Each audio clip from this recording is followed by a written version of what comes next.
last week, unfortunately, we could not come because, as you all know, that Yunus Sambai passed away, and that some of the guests that I'm supposed to have went to pay their last respects to Yunus Sambai. May his soul rest in perfect peace. But this week we are back, and stronger and better. I have with me Dominic Bass, who is a cybersecurity analyst and of course a participant of the ECOWAS hackathon competition, which was held recently this month, and they really represented Gambia in this very important competition. Dominic, good evening. Good evening. How are you? I'm okay. How about you? I'm good. Thank you for honoring the invitation. I appreciate it. And I have with me my son, Momodu Lamin Wage, who is Information Security Officer and of course a participant ECOWAS hackathon competition.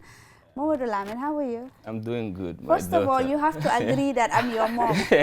No, let me Do beat you it agree? that. Let me beat it that. It's okay. And Sarah Hule be a datu of land. Very possible. I would just, this Sarah Hules and this Jolas guy, Amoy Lolo. Yeah. But thank you very much for coming. It's a pleasure. And congratulations once again for representing the Gambia in this prestigious competition. Yeah. It's really an honor to actually represent your country at the highest level. And I know it wasn't really easy, but you pull it through. Yeah. So first, let us start with you, Dominic. Tell us, who are you? Who is Dominic? Where do you work? What do you do? Who is Dominic before the ECOWAS hackathon competition?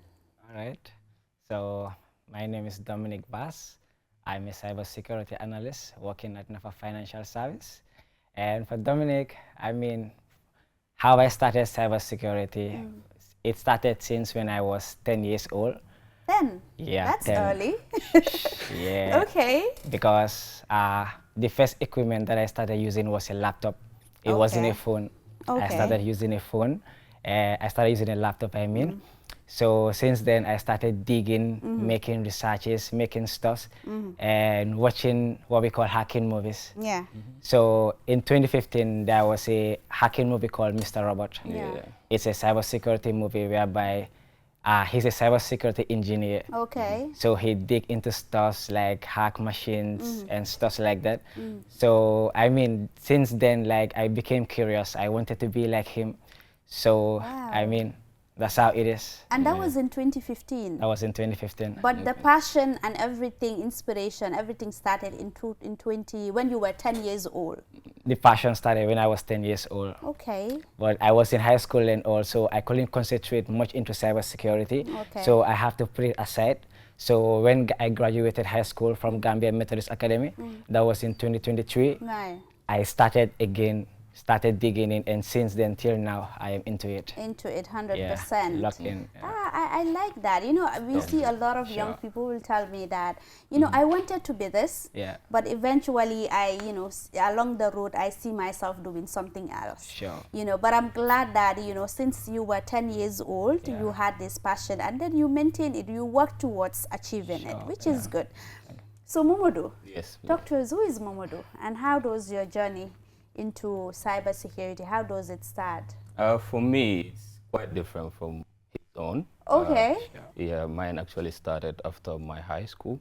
I didn't know anything about cybersecurity, actually, to be frank, when I completed high school. So I got a scholarship to do a bachelor's degree in cybersecurity. Okay. So I was like, okay, what is this course about? Because I didn't know anything That about was it. in the Gambia here? Nah, in Outside? India. In India, yeah. I In did my India, bachelor's okay. in India, yeah. Okay. So I got this scholarship to study bachelor's in cybersecurity and forensics in India. So that was when I started digging into cybersecurity, and then, I was like, oh, this is an interesting field, actually. Okay. So I decided to give it a shot. That is where everything started. So yeah, well before all that, I was just a student who is aspiring to be an engineer. Engineer, Yeah, interesting. actually. You see, I have a lot of Yeah, these so stories. I wanted to go into engineering, computer engineering to be specific, which is also kind of related Yes, if you look into things properly. related, But yeah, yes, so exactly. when I got this opportunity to study, so I just gave it a shot.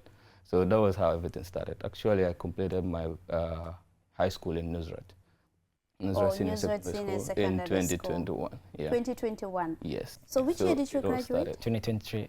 2023. Yeah. Yes. And it started when you were 10 years old. Sure. So how was it like? Because I know around 2023, when you were 10 years old, Yeah. around 2015, the issue of cyber security and all of the information and communication technology was not Sure. really that advanced in the country. Sure. So how was it like when you wanted to do this? How was the atmosphere like at the time? All right, so at 2015, like when I started digging in, at first I had no mentorship. Okay. There was no mentor for me, nothing. And internet was actually difficult. I guess we all know that, Yes. definitely. So rather, luckily for me, like our neighbor, he was having a Wi-Fi. Okay. Sure. So I had to steal a Wi-Fi, but it wasn't ethical. You but stole a Wi-Fi! I know he's watching me right but now. I hope but you return it though. I will give it You back. you should give it back. You're now a cybersecurity analyst. You should get it. You should give it back. So that's how it was. Okay. Yeah. Wow, that must be a crazy experience. It Yeah. shows that, you know, how far people can go to actually achieve some, you know, Sure. things that they're really passionate about. And I am glad that despite the environment, you know, the way it does not stop you people from achieving your goals. And here you are today, young people doing amazingly well. Imagine a cybersecurity analyst and information security officer. That's, you know, that's a big title for a young person. But it goes to show that, you know, when you're a young person, when you're determined, you can get things done. So currently, how do you see the information technology landscape in the country? How do you see it? All right, so right now, years back and now, I mean, there's a big difference. Okay. Right now, Gambia, at least I can say it is evolving a bit when it comes to technology. Yeah. People are getting the knowledge. Yeah, they're actually getting the knowledge and all. Because most people, you know, for here Gambia right now, when it comes to cybersecurity, the University of the Gambia, it is not offering it. Yeah. So most people rather, they come to our community called Cyber Command Center. Okay. Sure, because they have no mentor, they have nothing.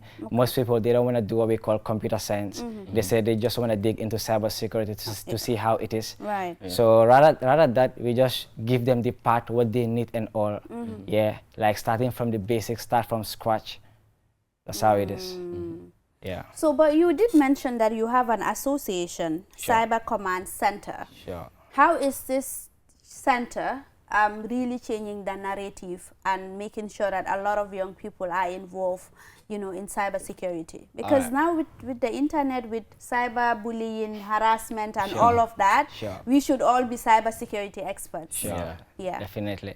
I mean, for Cyber Command Center, every month we do awareness training for mostly beginners. They are high school students, most are university students. We teach them about the basics of cybersecurity, how it is and what it is and all. So from there, we have what we call Hack the Box Meetup. Hack the Box Meetup, have you ever heard of it? No. Oh yeah, sure. So Hack the Box Meetup, like it's a platform where it teaches people about cybersecurity through hands-on practical. Hands-on practical, not just like through reading textbooks and all. You have to put your hands in it and all. Oh, that's good. Yeah. I'm interested in that. I think I should enroll. What is the enrollment process? How do you get into that? Sure, you just sign up. Just sign up and choose your part, what you are interested in, because cybersecurity is a broad field. Yes. It's actually a broad field. Okay. So you see what you want to do and take it from there.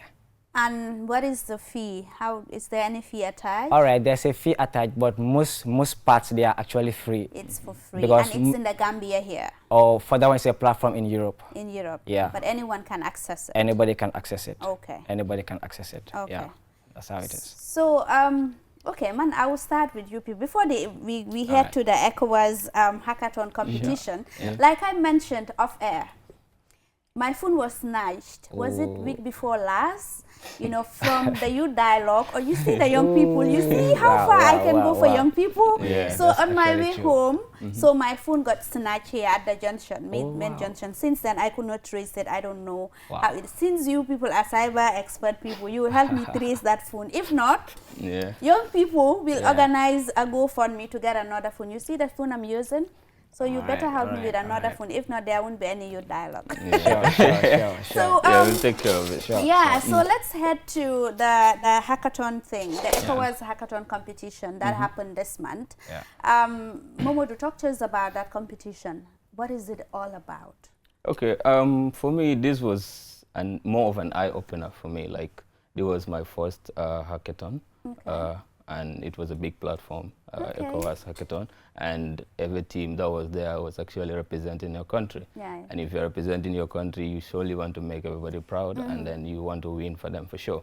But it was my first time, like I said. It was an eye-opener for me, and we had, like, I think 12 countries participating in it, and it happened in Ghana. So yeah, it was And an this amazing is the day. first time Gambia is participating?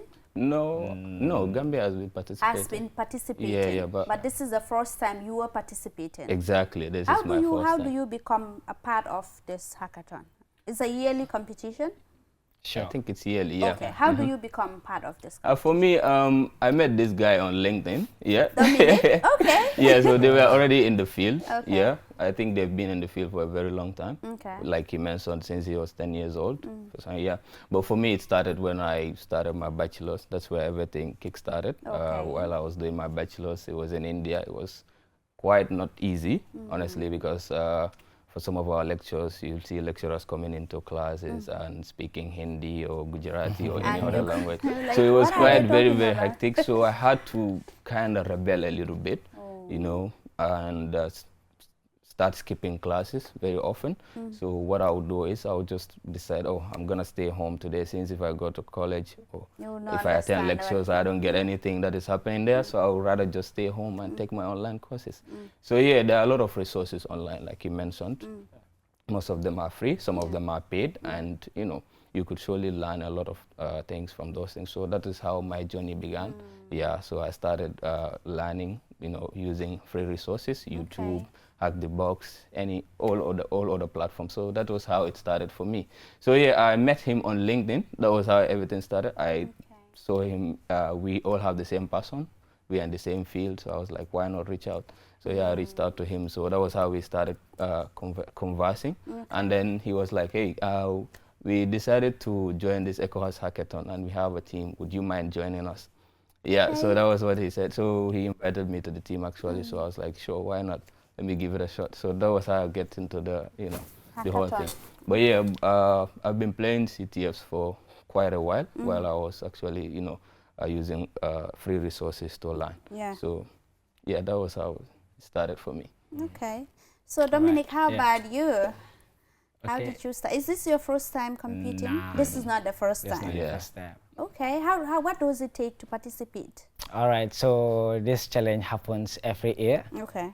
So ECOWAS do publish, they said either this month they will be starting the hackathon. So this hackathon consists of all ECOWAS countries. So there is phase 1 that tends to be for phase 1 and phase 2. Yeah. Phase 2 is in the finals. Whoever wins the phase 1 in the Gambia will have the opportunity to travel to another ECOWAS member state to complete in the finals. Right. So that's how it is. So phase 1 in here consists of great cybersecurity teams. Yeah, there is GCSA. There's a Gambia Cybersecurity Alliance, Yeah. if I am correct. Yes, GCSA. yes. There's another team called Gamrut. Sure, that's a Gambian team, and Cyber GM, Yeah. and my team called Gam Hunters. Yeah, Okay. our team. Yeah. So the phase 1, we normally participate, like each team has to complete a certain set of challenges. Okay. It's more like a marathon. Whoever solves that challenge, you have your point. Then you succeed. And it lasted for 30 days. Yeah, 30 days. a 1 whole month, month. yeah. A Thanks whole for that. month Yeah, of- In the a whole Gambia month. here? In the Yeah. Gambia, that's for phase 1. That's a rigorous process. Sure, it is. It is. Okay. It is. So Yeah. all of those associations participated. Sure. Then after but you have to be in the cybersecurity field in order to. What is the Well, criteria? The thing is, you actually don't You have just to be in the a cybersecurity field. tech Yeah. guy. Anyone. You just have to be anyone a can tech participate person. in it. Exactly. Even if And you're then- not you can decide to participate. Sure, in it. you can No one actually will say no. participate. Imagine Because children you- participating. Yeah, Oh because my you're from God. an I mean, ECOWAS it's a learning country, yeah, opportunity so- too. Yeah. So yeah, definitely. So you can give it a shot. So what were some of the issues? No, before that, Okay. how was it like to have the ticket to go, the sponsorship and all that? How was it like? All right. So for the first one, whoever tends to win in their country will be ECOWAS will sponsor your trip. Okay. It will be fully accommodated. Yeah. Okay. Yeah, that's how it is. Okay. So from there, we went to Ghana. Yeah. And then that is where the big competition. Yeah, So what so I were did. some of the issues that you were expected to solve in Ghana? Actually, there are a lot of challenges. Sure. Okay. Like it could be different challenges. It's not like just the same type of challenge. So there are a series of challenges from different sectors of cybersecurity. It's not just hacking. Sometimes it's even like the defensive part. So they could bring challenges that are, you know, more of mimicking defensive security. Not just offensive security. So it could be different categories of challenges. So yeah, you try to solve it and get what is called a flag in it. So that's why it's called capture the flag. So you try to get, if you solve it, you come across something which is called the flag, and that is what you take and then submit to the platform. And then you have the actual challenge solved. So there are a lot of different challenges. It can vary from offensive to defensive. It could be any. So yeah, that was it. Yeah. Wow. So, and what's the time to actually solve a particular problem? Whoever solves it first. That's the time. Whoever Becomes solves the it winner. first. Yeah. Oh, okay. That's interesting. Yeah, But sure. what was really fascinating about this whole competition to you? Well, You mentioned it's not the first time. well, this may all.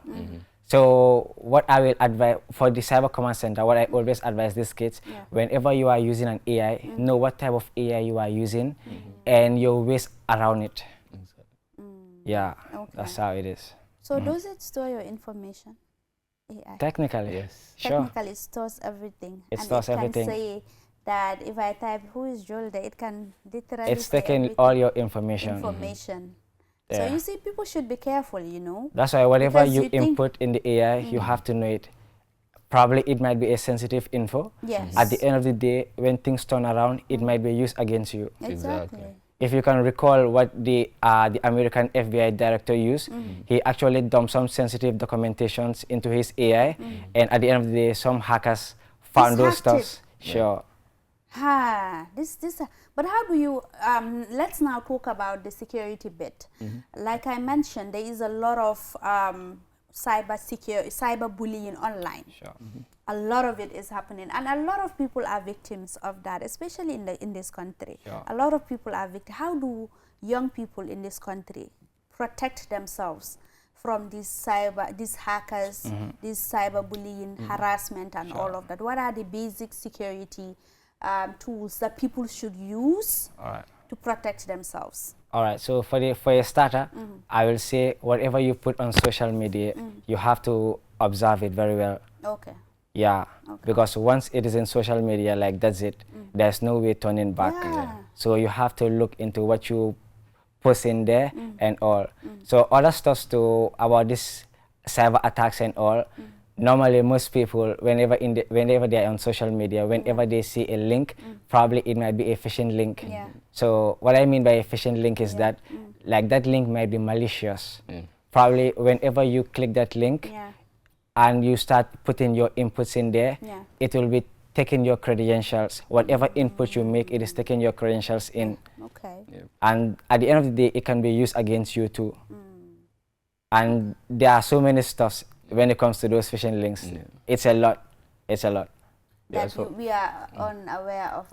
Yeah, Sure. for me, I think it all comes down to awareness. You know, Yes. if you are aware, you'll be able to protect yourself, and you will not need to use any tools or anything. It's nothing complex. So if you are aware, you're not supposed to do this, you don't do it. You're not supposed to click on this link. If you don't verify, you don't click on it. You surely going to protect yourself. But how do you verify? Because now these hackers, Yeah. these fraudsters, they are so sophisticated That is that it's very difficult for a lay person Yeah. to know that this is authentic and this is not authentic. They're sophisticated. So how do Sure. you know? Sure. That is We actually are true. in a very complex situation. So, yeah, definitely. So for instance, if you have to observe, everybody does make mistakes. For instance, link A might be malicious, link B wouldn't be malicious, right? But when you take a look, either at the end, there might be the dot, probably when in normal URL, it ends with like .com, probably it might end with .exe. Okay. EXE stands for like, it can be, it's an executable, Okay. which means it might be a malware or something like that. Okay. Okay. So for a layman, what I normally say is that there are various online tools too you can use, like malware check and all. If you notice either that link might be malicious, and you want to verify and all, you can use Avast scanner and stuff like that. But first start manual digging rather than trusting another tool.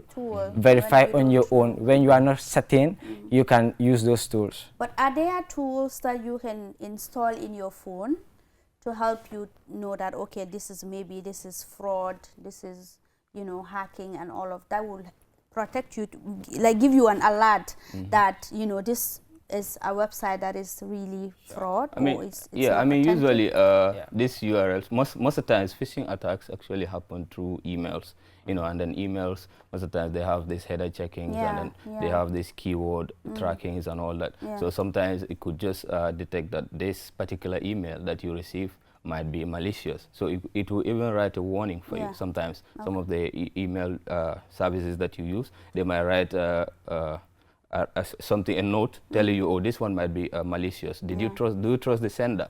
So you can click on trust sender, or if you don't trust the sender, it will just trust it, or maybe, you know, put it in a spam email.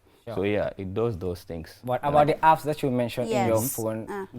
I mean, you can't trust that tool because all tools have flaws. That malware or whatever can actually evade that, because they are malware developers. They can create malwares. It can evade literally every checker. So because I heard that there are websites that if you do search or whatever, it does not track your online presence. Is that true? Because like the way things are sophisticated now with this AI and stuff, one has to be really careful. Yeah, that's actually true. So normally when you notice, whenever you enter either an e-commerce website, it said accept cookies. I don't know, probably you notice do you accept or not? help me and help us. Right? Do you accept cookies? I do not accept You do not accept? But some websites, they actually force you to accept it. Accept. If not, you will not access that information. Right. I see that a lot. Sure. Especially when you want to download books and all that, we tell you cookies, you have to accept and all that. You normally reject, but if you reject, you don't access it. You don't accept it, So what does that mean? Normally, for most people, most companies, how they add those cookies is to track like your preference, what you like or not to. Okay. Yeah, that's what they normally do with it. So probably, for instance, Instagram, if you notice your algorithm, how it is, for instance, if you watch funny videos, your algorithm will actually track those funny videos and all. Okay.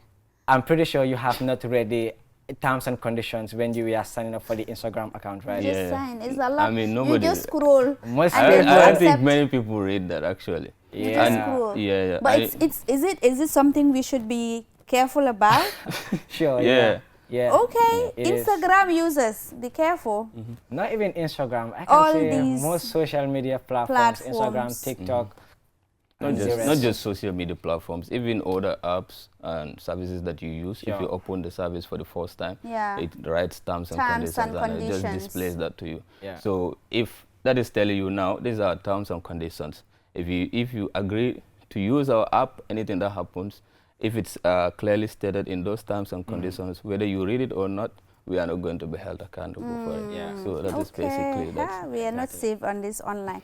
So, you know, now with this phone theft and all that, you know, I'm a victim. So now I'm going to talk about phone theft. So it's serious. Because when my phone got snatched 2 weeks ago, a lot of people like, did you put on was your location on? I was like, no, I don't on my location. Like, you should have on it. You know, they would be able to track it and all that. So how do you go about securing your phone, your gadgets when it is stolen and all that? You can retrieve it and all. How do people go about it? So, especially with iPhones, because I know a lot of young people now use iPhone. So all right, let me start with an iPhone. Okay. So for an iPhone, most people, whenever they get a new phone, the first thing that I actually recommend is go to Find My Location, enable it, and choose the contacts that will actually see your location whenever you're online. Most people actually skip this important step. So whenever their phone is missing, I must have skipped it. I was excited that. Right. Okay. Right. So after that, if you put Find My Location and all, and your IMEI is actually important. Most people actually abandon it. I got that too. I got that though. You're still having it? Yeah, I'm still having it. I'm still having it in this phone because then I was using this phone. All right. Yeah. All right. So when you have your IMEI, there's IMEI 1, IMEI 2 normally. So if you use your IMEI, you see this GSM operator antennas, right? Right. Normally, for instance, if your phone is off, it will send like a tracker, like a pinpoint. It can actually locate it, and it sends a pinpoint more like for your longitude and altitude, right? Even though if the phone is off? If the phone is off, but that's another method anyways. Okay. That's another method, yeah. There are so many ways, like so many ways. And that is why you see sometimes, even if your iPhone is switched off and then it's not on charger, you have the battery is dead, it's not working at all. If you click on the power button, you will see that the battery comes out red, but down there, they will write there, iPhone is findable. Yeah. You know, that means you have those. Yeah, so it means there is hope for me. So you no wahala. So you have those trackers. No and sometimes if you have like different gadgets, Yeah. like maybe you have a tablet or an Apple Watch, and then you have maybe another iPhone. So if you're far from the other phone, it will actually send you a notification. You left your phone behind. Like if you have those features turned on. So it will actually tell you. So yeah, so if you go a little bit far from it, the phone is left behind. So it will show you those notifications to actually check. Yeah. Check that. Exactly. This so is all very those things can important. help. You know, we should have this conversation because when that happened to me, a lot of people reached out to me to say that they are actually victims of that snatching. By the way, they just come and they're with their either motorbikes or these kekes. They will just come high speed there. They will just come and snatch it. Before you know, they're gone. And they normally do these dubious activities at night when in a very dark place, when you cannot really when you cannot see their contact details and all of that.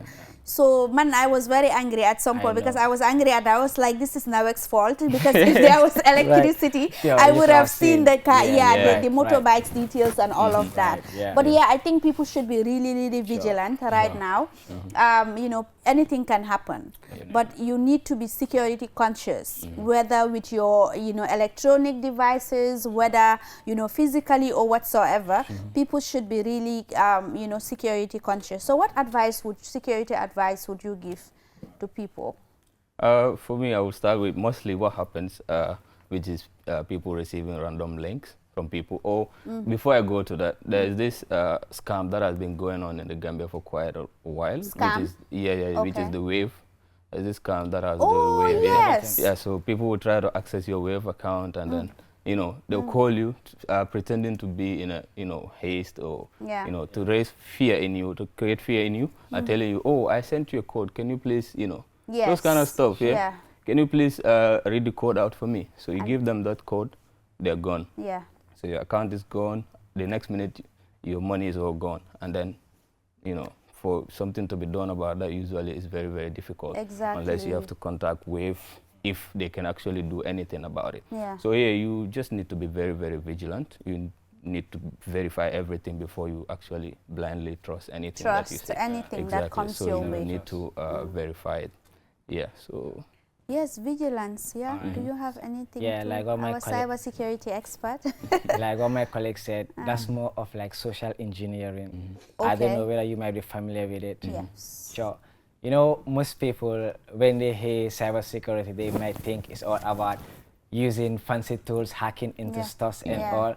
But most data breaches falls upon social engineering. A person can give you a call and trick you just like that. Give them an information. To give you an information, false info and all. Most people tend to be victims of that. Like what he was saying about the Wave phishing calls and all. A person will randomly call you, asking you for an OTP, and people might actually fall into that. Yeah. Because it becomes so real Yeah. at that very state and all. Yeah, they are Yeah. real. Manila, now they are sophisticated. Sure. Now they have Sophisticated. different ways of doing Yeah, things, different different tactics. ways. Anyone can be a victim. Yeah. Yeah. That is why it's very important for people to be vigilant. Sure. And that is what I will advise. You should be vigilant around your environment. Whatever is happening, you should be vigilant and know that, and take precautionary measures to protect yourself, but also your family. And now they have AIs to make their work easy for them. Exactly, So it's very they could easy. use AI to, you know, craft any kind of email or message. And Exactly. then just Before, send it when to you. then they steal your phone, especially if it's an iPhone, you don't even worry, because you know you can easily track it. Yeah. But now, even with that, they're making tracking very difficult for people now. Sure. Or now, what they do when they steal the iPhone here, they take it all the way to Senegal Sure. to sell it there, because they know that the moment they sell it here, the possibility of you tracking and then having all of that is really possible. So yeah, people should be really, really vigilant. I am a victim. You can be a victim. Any one of us can be a victim. And I'm still sure. not over this. Don't worry about that. Don't worry about Really, I was depressed. I was like, how is this possible? And literally, my information, everything, it's in that phone. All my documents, everything, because I literally work with my phone. So I was There was depressed. no backup. I was, but you know, this iCloud storage is full, so I needed to buy. Right, yeah. So I was dragging it forever and Wow. ever and ever, Yeah, and then yeah. most of my information did I not. mean, those are one of the Apple's ways of Yeah, getting you- money exactly, you from have me, to even buy after a buying wall. phone. Exactly. So they keep Yeah. billing you as. I was Sure. really See, depressed, really, I was. So Sorry let's go about back finally to the hackathon. Alright. You emerged fourth position? Fifth. Fifth position. Congratulations. Thank So you. what is now next for the Gambia? What is because the preparation should start now next year. Yeah, Man, in sure. fact, they get my what next year, ma anda madam cover, because the len Sure. chair up so that you can Sure. come out first. Sure. So what are the preparations? I mean, right now, I have already set up my team. Okay. And the finals has already ended, but that doesn't mean we are relaxed. Every day we keep solving challenges, we keep Okay. solving labs, and yeah, I mean, we keep practicing day in, day out, yeah, non-stop.